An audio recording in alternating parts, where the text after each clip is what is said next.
Alright everyone, we're going to talk about Nancy Pelosi, who sort of looks like that a little bit.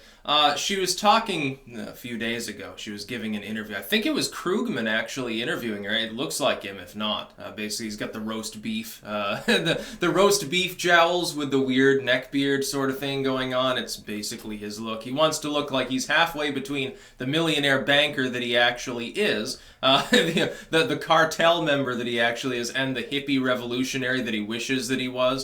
He wishes he could just take people's money at gunpoint, but he's got to use interest rates instead. That's basically the way that Paul Krugman's School of Economics works. And he's like sitting there fawning over Nancy Pelosi. Oh, so wonderful, and she's like, it's basically a love fest.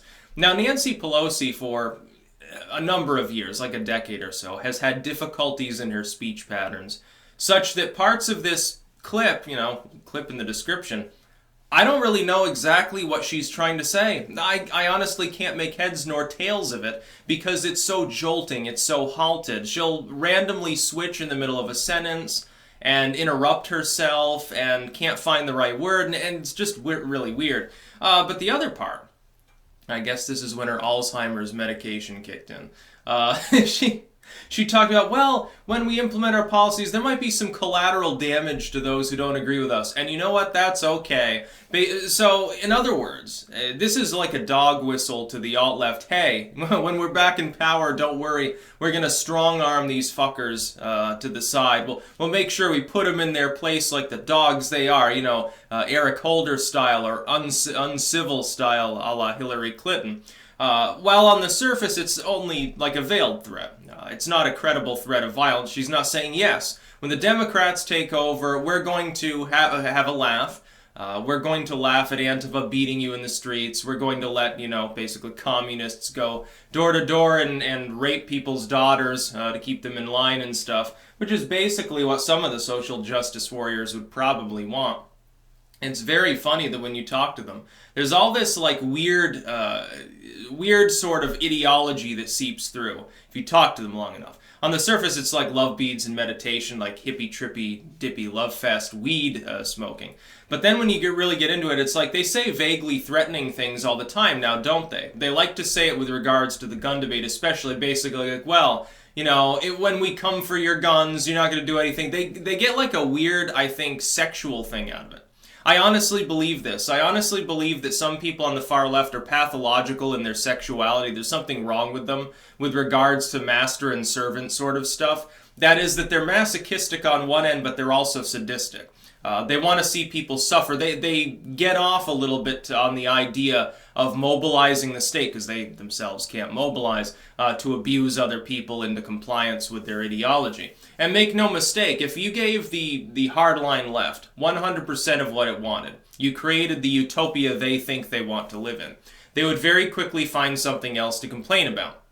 Because it's not actual ideology that drives them, it's the motivation to exert force on others. It's just pure authoritarianism. Now, this is the far left. I'm not talking about some random corporate neoliberal. When Nancy Pelosi says this sort of stuff, be assured, she's an old rich lady. She's a corporate sellout, basically. She's no different from a Bush neocon. It's just she says different things, wines and dines the other side of the aisle. That's the only difference. There's a reason why the far left, people like Ellison and Bernie Sanders, are clamoring for her to be shoved aside if the Democrats retake the House. They don't want another Pelosi house.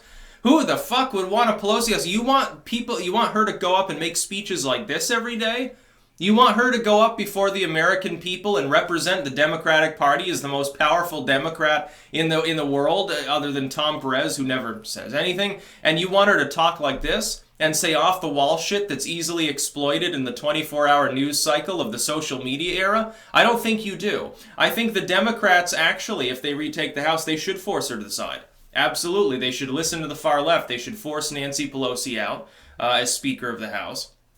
Not that I'm saying there's a guarantee that happens at all. At this point, Trump's approval is ticking up. The Republicans' chances in the House are inching ahead, although there's only 2 weeks left, basically, in the midterm race. And after that, 2020 begins. It's looking rosier for them every day in the Senate, but in the House, the Republicans have a few yards to go, and they're only gaining a few inches. So we'll put it that way.